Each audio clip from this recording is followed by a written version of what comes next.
Yeah, okay, excellent. Okay, so yeah, thank you for coming to listen to our paper to celebrate Black History Month, a paper that for us is rooted in the exclusion or the attempted exclusion of Black voices from intellectual life.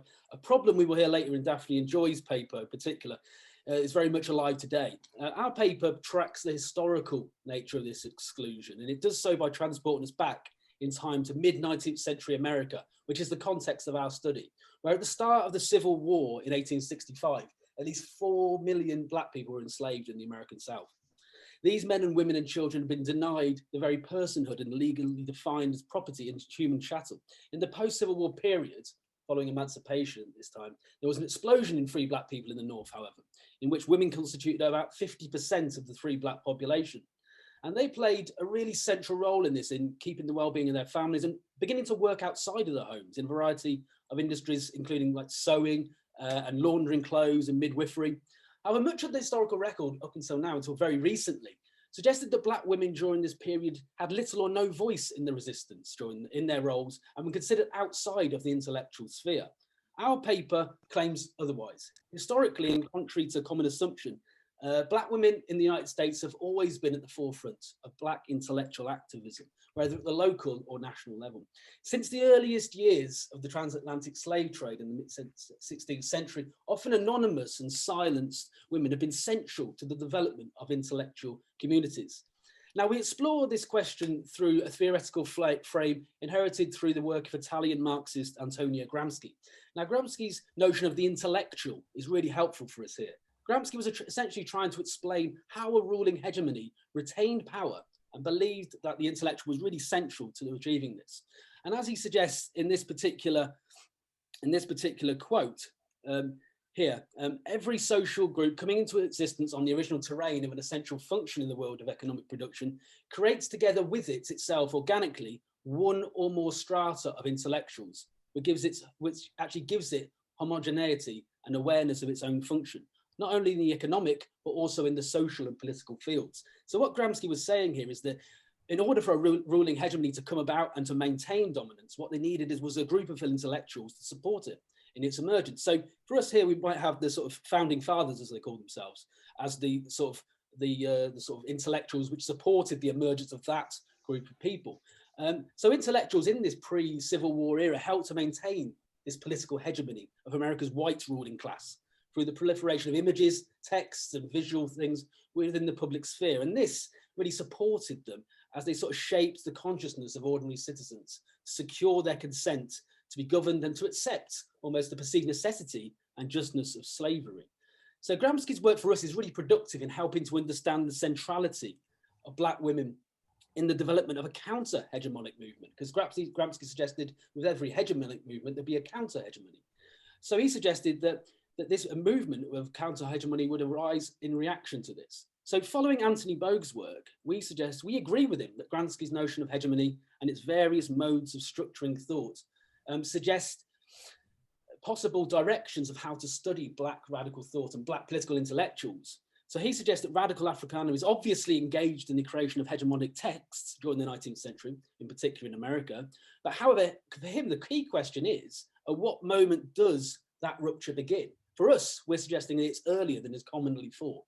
So what are we doing? To explore this particular question, what we do is bring these women's voices together in what we call an imagined political community, using their written speeches, their lectures, their sermons, their letters, their novels, their artwork through quilts and things like that, and oral testimony as sort of source materials that my co-author and sister, as people have said, Dr. Fraser, collected over a 6-year period through archival research, and trying to listen to these voices, echoes of these voices in other people's archives often, because these women's archives had often been burnt or just thrown away as if they didn't matter. So really searching for these voices to re-establish them.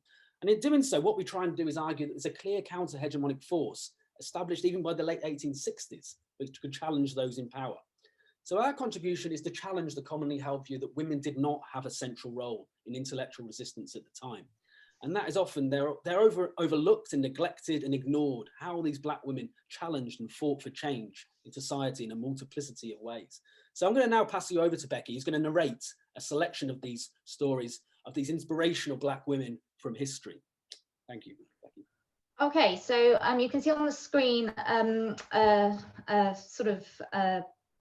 not an image of Maria W. Stewart, because there are no images of her, but I know how image is so important. Frederick Douglass, black abolitionist, black male abolitionist, was the most photographed man in 19th century America. So he knew image was important. So I like to do a bit of a Cara Walker-esque type thing with those women who don't have images. So this is my sort of rendition of what I think Maria W. Stewart might have been silhouetted as.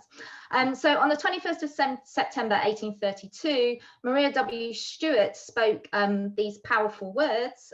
Next slide, Martin. Thanks.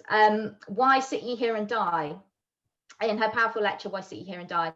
Delivered at the site of the monthly meetings of the New England Anti-Slavery Society in Boston, it's received by an interracial audience of both black and white anti-slavery campaigners. Stewart's lectures spoke directly to black members of her audience and focused on themes of black racial uplift and white racial prejudice, particularly in terms of equality of opportunity and dignity in their working lives.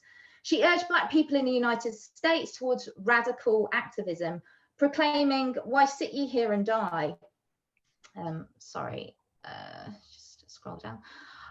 If we say we shall go to a foreign land, the famine and pestilence are there, and there we shall die. If we sit here, we shall die. Come, let us plead our cause before the whites. If they save us alive, we shall live, and if they kill us, we shall but die. In making such a radical claim, the lecture recognized the urgent need to expose the horrors of racial prejudice in the Free States that saw black women unable to secure employment, chiefly because of the racial stereotypes that cast black people as idle and lazy. So as a 26-year-old black woman, widowed in 1829 after just 3 years of marriage to James W. Stewart, a shipping agent, Maria lived and worked in Boston during the 1830s as part of the city's small free black community of around 1,875 out of a total population of over 60,000. The challenges of maintaining her participation in the reform movements of the period were therefore different to those of her white reforming counterparts. Stewart experienced a racially hostile environment, not just in the lecture halls of the cities where she spoke to multiracial audiences of both men and women, but also on the streets of Boston and in her life experiences more widely. As a resident of 1830s Boston, Stewart lived and worked in a city where, as Marilyn Richardson has pointed out, blacks lived in segregated housing in a few crowded areas of the city. They were restricted to special sections on public transportation, in lecture halls, and in places of entertainment. Employment opportunities were limited, if not legally, then through racial discourses that cast black people as intellectually inferior and prone to idleness. So many, like Stewart had been, were domestic servants labouring in the homes of privileged white people, belonging to the growing urban middle classes of lawyers, merchants and managers. Thus, when Stewart talked of anti-black discrimination and employment practices resulting in black women living a life of toil and drudgery, she was speaking from the realities of her own experiences. In her address delivered at the African Masonic Hall, Boston, on the 27th of February, 1833, Stewart reminded her audiences of the intellectual significance of the African continent in the ancient world. And as you can see from the quote up there, she suggests that history informs us that we sprang from one of the most learned nations of the whole earth, from the seat, if not the parent of science. Yes, poor, despised Africa was once the resort of sages and legislators of other nations, was esteemed the school for learning, and the most illustrious men in Greece flocked thither for instruction. So Stewart's re-remembering of the triumphs of African knowledge and progress are used here to counter the exclusions of these significant contributions to global histories and the importance of the continent of Africa in developing a learned civilization. Yet, drawing on both Old and New Testament, Stewart's speeches called African Americans to account for their seeming forgetfulness of these glorious pasts and their subsequent lack of resistance to oppression, which was, in her view, the highest form of obedience to God. In an earlier speech, she too had called on the daughters of Africa to demonstrate their agency through letting their voices be heard and setting a legacy for other Black women to emulate. And you can see on the overhead, "O ye daughters of Africa, awake, awake, arise, no longer deep, no slumber, but distinguish yourselves. Show forth to the world that ye are endowed with noble and exalted faculties." And she talks about legacy as well, as you can see. So like Stuart, Frances E.W. Harper, who is pictured on the overhead here, provides another example of a Black female intellectual who offered a counter discourse to the hegemonic order of the period. Harper was an abolitionist, anti-Black racism campaigner and women's rights activist from the early 1850s onwards. Part of the Black intellectual movement of the 19th century, she was perhaps the most prolific female writer of the period. In addition to her pieces written for Black newspapers, poems, short stories and novels, including Minnie's Sacrifice, which was published in 1869, it was serialized in the Christian Recorder, Trials and Triumphs, which was also serialized in the Christian Recorder from 1888 to 9, and Iola Leroy, which was actually published as a book in 1892. Harper also entered the lecture circuit, touring the northern and western states of the US, before the abolition of slavery in 1865, and then embarking on a nationwide tour during Reconstruction and then beyond. So in a Gramscian sense, Harper was struggling as part of a counter-hegemony to challenge and redefine what had become common sense understandings of how Black women were expected to live their lives during this period. While subjugation and resignation had become naturalized and accepted by many, common sense is not something rigid and immobile, but is continually transforming itself, as Harper was apt to prove. So intellectuals such as Harper were therefore central to challenging the dominant hegemony of the period and creating new opportunities for resistance against what was expected of Black women of the era. Harper's lectures during the 1850s and 60s, performed in front of interracial audiences, were received with a mixed response. Several among her white audiences demonstrated a tone of incredulity that the woman on the platform was Black. Many among the crowd suggested she must be painted, as Harper recounts in one of her letters to William Still. Similarly, they could not quite believe such intelligence and articulacy could be possessed by a woman. Indeed, she wrote to a friend during a lecture tour in the mid-antebellum era with a hint of amusement at the audience's reaction to her regarding her sex. And I quote, "You would laugh if you were to hear some of the remarks which my lectures call forth. She is a man again." Yet other aspects of her lectures received high praise, especially for their articulacy and eloquence. Speaking before an audience in Randolph County, Indiana, in June 1859, for example, news of Harper's impending talk had prompted much interest. And I quote from the newspaper report there, "The courthouse was filled to overflowing, and the largest house that could be obtained in farmland was too small to hold the large number that flocked to hear her. For as the correspondent for the Randolph County Journey continued, she is one of the best female speakers we ever listened to, and her lectures are well received." Harper thus confounded expectations of Black womanhood in the early 19th century by proving herself eloquent, articulate, and intelligent. Positioning herself as an exception to the model of modesty and reservedness that the ruling hegemony had employed for women, Harper used this exception to demonstrate her exceptional capacity to have herself heard and listened to attentively, and with noted praise by white audiences. White abolitionist and women's rights campaigner Grace Greenwood had attended a lecture that Harper had given in Philadelphia as part of a series, undoubtedly before the time of the abolition of slavery. So Greenwood's account is worth quoting, and I won't quote, I will get you to look at the overhead at length, given the apparent power, not only in Harper's words, but also her performance on the podium. And this is really, really important in the sense that Greenwood describes her as having this kind of noble persona, this bronze muse, strong face, but also the way in which she describes her as she's never assuming, never theatrical. Her form is delicate, her hands dainty, she stands quietly. So, you know, all of these expectations about what Black woman was and represented are completely blown away by how Harper is described by Greenwood. So Greenwood's report of Harper's bodily performance conforms to ideals of 19th century feminine sentimentalization, with her dignified pleading and delicate frame and gait.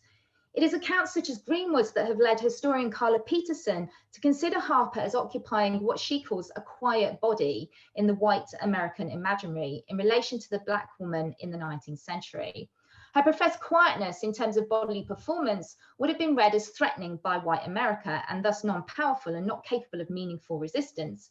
Yet the very composed and reserved quietness of her composure contrasted with the powerful loudness of her voice, proving herself able as she was to throw it out over a crowd of 600, despite a full lecture tour that saw Harper lecture nightly over a one-week period in 1854.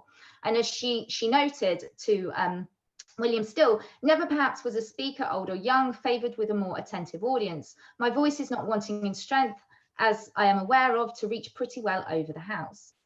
So from her lecturing debut to biracial audiences in New England, she went on to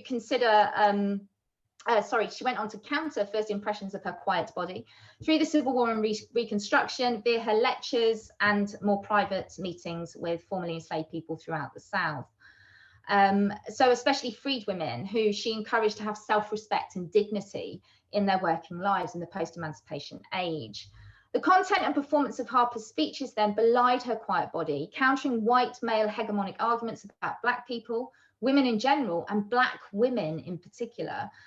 Harper challenged models of feminine passivity and intellectual inferiority through her wonderfully direct and articulate addresses to biracial audiences across the nation.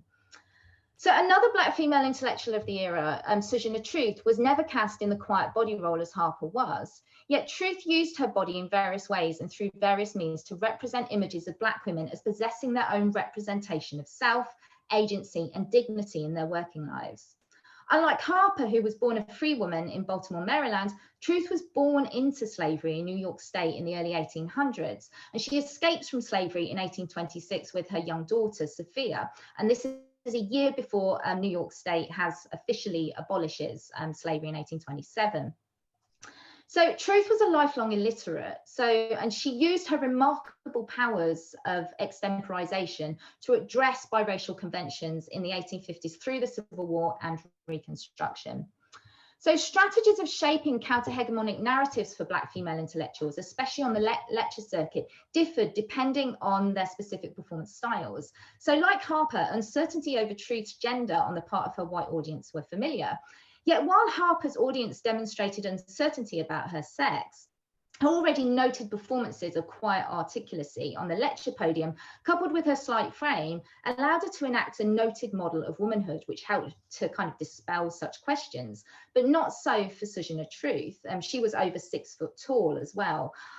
So while Harper relied on her so-called quiet performance, however, Truth literally used her body as evidence of not only her gender identity, but also as proof of the ways in which the Black female body had been abused and exploited by white America. So she holds a series of anti-slavery meetings in Indiana in September 1858, and Truth's audiences at one of these gatherings was made up of primarily pro-slavery Democrats. And as the meeting came to a close and people began to leave, one of the audience members, Dr. T.W. Strain, requested that, and I quote from the newspaper report, the large congregation hold on, and stated that a doubt existed in the minds of many persons present respecting the sex of the speaker, and that it was his impression that a majority of them believed the speaker to be a man. The conclusion had been reached on account of her voice, which many had surmised was far too deep to be that of a woman. So Strain insisted that in order to prove her sex, that Truth, and I quote again from the newspaper report, submit her breast for the inspection of some of the ladies present, that the doubt might be removed by their testimony. Truth's agency at this moment was pivotal, as she refused the delicacy of discreetly providing the proof of her femaleness to a small number of women, and instead she demanded that she proved her credibility as a Black woman to the whole congregation, for as she reminded them, it was not her shame that she uncovered her breast before them, but to their shame. Truth's act of disrobing in front of an all-white audience was not only courageous and dignified, but also presented a form of truth-telling in relation to the bodily exploitation that African-American women had endured, free or enslaved. Her white audience attempted to shame her Black body through an act completely at odds with the ideals of white feminine decorum and respectability. Yet it was her audience's shame that Truth capitalised on, not only through the demands that a woman bear her breast, but also reminding them of the importance of the Black female breast in the reproductive labour of the nation. So Susanna told them that her breast had suckled many a white babe to the exclusion of her own offspring, that some of these white babies had grown to a man's estate, that although they had sucked her coloured breast, they were, in her estimation, far more manly than they, her persecutors, appeared to be, and she quietly asked them, as she disrobed her bosom, if they too wished to suck. Through flashing up and starting the public, Truth's actions here can be read in what Laurent Ballant terms as a diva act of citizenship. So Ballant argues that such acts suspend the dominant narrative, allowing for subaltern political activism through a reinterpretation of the accepted version of history. So in the process, as Ballant also points out, and it's on the overhead, she narrates the dominant history as one that objective people had once lived, so sotto voce, but no more. And she challenges her audience to identify with the enormity of suffering she has narrated and the courage she has had to produce, calling on people to change the social and institutional practices of citizenship to which they consent. So through the act of bearing her breast to the white audience, Truth deftly reinforced the brutal and violent histories of enslavement on the North American continent. She was therefore enacting a diva act of citizenship, encapsulating the oppositional politics she had lived throughout her activist and intellectual life. So hand over to Martyn. Yes, so to conclude and to return to Maria Stewart and the opening words of this article, why sit ye here and die? So early Black female intellectuals challenged this refrain in their working lives actively, urging others to find means through which to work that they did counter to this prevailing hegemony that cast Black people as mentally and morally unsuited to claim a place within America's citizenry. So we believe these women who resisted can be positioned as organic intellectuals in Gramscian terms, emerging as part of a counter-hegemonic movement that laid the foundation for 200 years of resistance that continues today. And we put some examples up of women today who continue this. The themes that they invoked of dignity and labour, educational ambitions and resistance to stereotypes of feckless idleness were carried forward by Black female intellectuals in the collective memory of subsequent years to create a solid counter-hegemonic movement against anti-Black racism and championing cries for social justice and civil rights. So this project originally began as a collaboration between a management academic, me, and an American historian academic, Becky, both of us white, clearly, listening to the excluded voices of these inspirational Black women and attempting as allies to amplify them through the centuries by way of academic research and indeed by extension, academic activism. Following the lessons of Gramsci, we hope to, in our small way, have contributed towards helping to reinforce the foundations of this counter-hegemonic struggle that continues to this day. So thank you very much. Okay, Becky and Martyn, thank you very much indeed for that really inspiring paper. I think what we'll do is, if people have any immediate comments or questions and things, let's take them now before we move on to the next paper. But don't forget there'll be a relatively lengthy plenary where the contributions of both papers we can discuss in more detail. But does anybody have any thoughts or questions for Becky and Martyn? Just put your hand up. I'll try and oh well, go on, Peter. Oh, you're muted, mate. You're muted. So I had unmuted, but obviously it didn't quite click properly. I just wondered to what extent you would see Gramsci's work on hegemony and counter-hegemony as relating to a sort of vanguardism, and given Gramsci was a Marxist and the role of vanguardism in Marxist-Leninism, is there some kind of way in which these women you were talking about and the more contemporary movements like Black Lives Matter, obviously over the last shorter period of time, do they have a vanguard role in developing a counter-hegemonic role? Yes, I mean, I don't mind taking the start of this. I mean, definitely in terms of drawing other people into the struggle over time, and I think that's probably what they did. I mean, if you were a Black person having come along, I assume, I can only imagine, if you saw these people on the stage speaking out to power, in these sort of overt ways, and you were witnessing this, I imagine that would pull you into that sort of counter-hegemonic struggle as well, even if it was only a few people. And this is how counter-hegemonic movements build over time. And that's, as we see today with those brave people who speak out. You know, we listed a few of them on that last side of conclusion. People like Bell Hooks, and more recently, people like Kamala Harris and Michelle Obama. These people can draw people in to counter-hegemonic movements and resistance themselves just by displaying acts of brave resistance. And these women, obviously, in the 19th century, were displaying even more brave examples of resistance, which would have inspired, we imagine, a number of people. Becky, you can probably talk to that more than me. So, well, you know, sort of in terms of the kind of the abolitionist movement, which all of the women that I've talked about here in this paper today were part of.